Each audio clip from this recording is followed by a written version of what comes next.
నమస్తే, నేను Sivaprasad. Welcome to HMTV news analysis. ఈరోజు ఈనాడు వార్తాపత్రికలకు చూసినట్టయితే హోంశాఖలో కొలువుల జాతర తెలంగాణకు సంబంధించి హోంశాఖలో 7,437 పోస్టుల భర్తీకి 4 నోటిఫికేషన్లు గవర్నమెంట్ జారీ చేసింది. త్వరలో ఆన్లైన్లో దరఖాస్తులకి అవకాశం, అతి త్వరలోనే దీనికి సంబంధించినటువంటి ఇష్యూస్లో నోటిఫికేషన్ వస్తుంది. ఆ తర్వాత దాన్ని అప్లై చేసుకోవాల్సినటువంటి పరిస్థితి ఉంటుంది.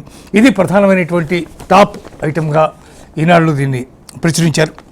ఆ తర్వాత పార్లమెంట్కి సంబంధించి లీకేజీ బిల్లుకు ఆమోదం, ఇది రెండవ ప్రధానమైనటువంటి ఇష్యూగా ఈ ఐటమ్ని వేయడం జరిగింది. లీకేజీ బిల్లుకు ఆమోదం.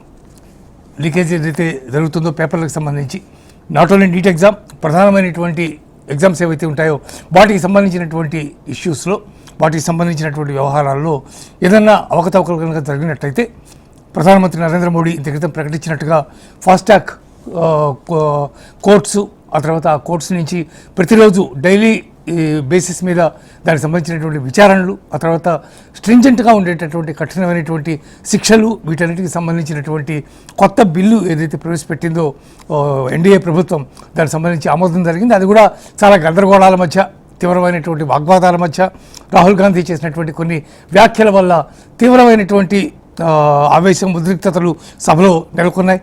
సరే, పరిస్థితి చేజారక ముందే మొత్తానికి దాన్ని సర్దుబాటు చేయడం జరిగింది. ఎట్టకేలకు ఆ బిల్లుని ముజువాణి ఓటు మీద ప్రభుత్వం ఆమోదించినటువంటి పరిస్థితి కనిపిస్తోంది. ఇది రెండవ ప్రధానమైనటువంటి అంశం. ఆ తర్వాత 45 రోజులకోసారి తప్పనిసరిగా సమన్వయ కమిటీ సమావేశం, ఈ ఐటెం కింద బాటంలో ప్రధానమైనటువంటి ఐటెంగా వచ్చింది. కాంగ్రెస్ సమన్వయ కమిటీ సమావేశం ప్రతి 45 రోజులకోసారి ఖచ్చితంగా జరగాలి. దీంట్లో అనేక రకాల ఇష్యూస్కి సంబంధించినటువంటి అంశంలో, అది ఏవైనా కావచ్చు, ఆర్థికపరమైనవి కావచ్చు, హోంశాఖకి సంబంధించినవి కావచ్చు, రెవెన్యూ కావచ్చు, లేదా మిగిలినటువంటి ఇష్యూస్కి సంబంధించినది కావచ్చు, వాటన్నిటి మీద ఏ రకమైనటువంటి నిర్ణయాలు తీసుకోవాలి, ఎట్లా ముందుకెళ్ళాలి, వీటన్నిటికీ ఏ రకమైనటువంటి ఎక్స్పెండిచర్ అవుతుంది, వీటన్నిటి గురించి ఆలోచించేటటువంటి ఒక కార్యక్రమం ఈ సమన్వయ కమిటీ సమావేశం ఖచ్చితంగా జరుగుతుంది. అట్లాగే కార్యకర్తలు, అటు పార్టీ సైడ్, వీటికి సంబంధించినటువంటి ఇష్యూస్లో ప్రజలకు ఏమి వెళ్తున్నాయి, ఏమి వెళ్ళటం లేదు, తదితర అంశాలన్నీ కూడా దాంట్లో చెప్పేటటువంటి అవకాశం ఉంది. ఆ తర్వాత ఇంకొక ప్రధానమైనటువంటి ఇష్యూ కింద స్పెషల్గా వచ్చిన బాక్స్లో దాన్ని వేయడం జరిగింది. ఇన్స్టాలో పరిచయం, వేధింపులతో నరకం. ఓ ట్రైనీ మహిళా ఐపీఎస్కి సంబంధించినటువంటి ఇష్యూస్లో ఒక మేల్ ఐపీఎస్ ట్రైనీ ఏ విధంగా వ్యవహరించారో దానికి సంబంధించినటువంటి ఇష్యూస్ అన్ని కింద వేశారు. అట్లాగే గోదావరిలో కదలిక, కృష్ణమ్మ పరుగులిక అనేటటువంటి ట్యాగ్ లైన్తో కింద బాటం ఐటమ్ గోదావరి, కృష్ణమ్మ భారీగా పడుతున్నటువంటి వర్షాల వల్ల తలెత్తినటువంటి పరిస్థితుల గురించి దాంట్లో రాయడం జరిగింది. ఇకపోతే ఆంధ్రజ్యోతి తీసుకుంటే పాలమూరు సీతమ్మ సాగర్కు లైన్ క్లియర్ అనేటటువంటిది టాప్ లెఫ్ట్ సైడ్ మనకి పెద్ద ఐటమ్గా మనకి కనిపిస్తుంది. ఆ తర్వాత విద్యా వ్యవస్థను సంఘ్ శాసిస్తోంది అనేటటువంటి రాహుల్ గాంధీ యొక్క వ్యాఖ్యానాన్ని ప్రధానంగా తీసుకుని నిన్న పార్లమెంట్లో జరిగినటువంటి అంశాలని దాంట్లో ప్రస్తావించారు. కేంద్ర విద్యాశాఖ మంత్రి ధర్మేంద్ర ప్రధాన్ రాజీనామా కంటితుడుపు చర్య మాత్రమే అనేటటువంటి ట్యాగ్ లైన్తో ఇది వచ్చింది. అక్కడ ఇందాక మనం చెప్పుకున్నాం, రాహుల్ గాంధీ చేసినటువంటి వ్యాఖ్యలు చాలా తీవ్రమైనటువంటి ఇంపాక్ట్ చూపించాయి. నిన్న తీవ్రమైన వాదోపవాదాలు జరిగాయి. ఆర్ఎస్ఎస్ డైరెక్ట్గా ఎప్పుడూ కూడా దీంట్లో ఇన్వాల్వ్ అయ్యలేదు, అయినప్పటికీ కూడా ఆర్ఎస్ఎస్ని టార్గెట్ చేస్తూ రాహుల్ గాంధీ చేసినటువంటి వ్యాఖ్యలు పెద్ద దుమారాన్ని లేపాయి. ఇకపోతే పార్టీ, మనం పేపర్ రైట్ సైడ్ చూస్తే యాదాద్రిపై పార్టీతో చర్చిస్తే బాగుండేది. యాదాద్రికి సంబంధించినటువంటి ఇష్యూలో ఖచ్చితంగా అందరితో చర్చిస్తే బాగుండేది, పార్టీ అందరితో మాట్లాడి దాని మీద నిర్ణయాలు తీసుకుంటే బాగుండేది. యాదాద్రి పవర్ ప్లాంట్కి సంబంధించినటువంటి ఇష్యూస్లో వాటికి సంబంధించినటువంటి అంశాల గురించి ఈ రకమైనటువంటి అభిప్రాయాన్ని ఏదైతే వెలువరించారో దాన్ని ఎక్స్ట్రీమ్ రైట్ ప్రధానమైనటువంటి ఐటమ్గా వేశారు.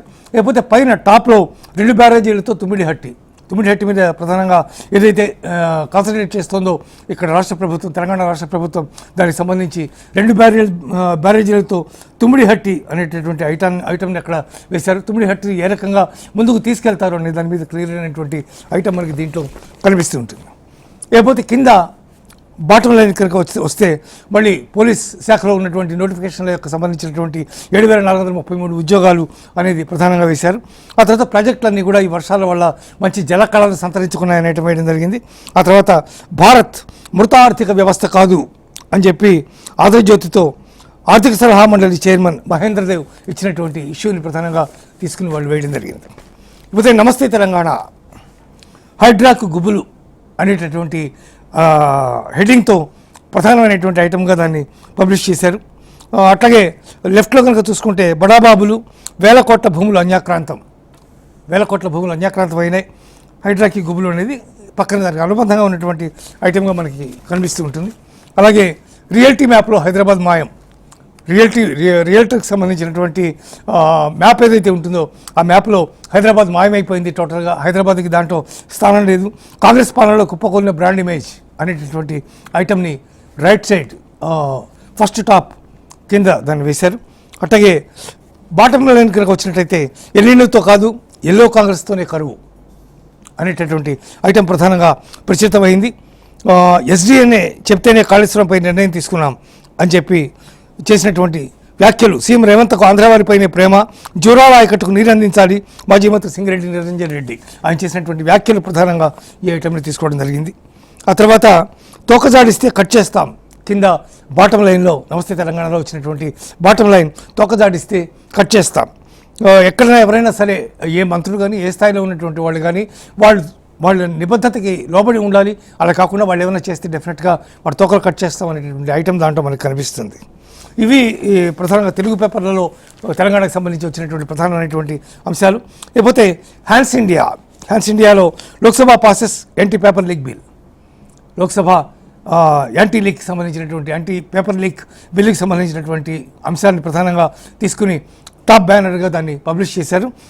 ఈ విషయంలో ఏమేమి జరిగింది, ఏమేమవుతాయి, దాని యొక్క రిఫ్రికేషన్స్ ఏముంటాయి, ఆ విషయంలో స్ట్రింజెంట్ యాక్షన్స్ అంటే ఏమిటి, ఇటువంటి విషయాలన్నీ కూడా దాంట్లో ఈ ఐటెంలో ప్రస్తావించడం జరిగింది.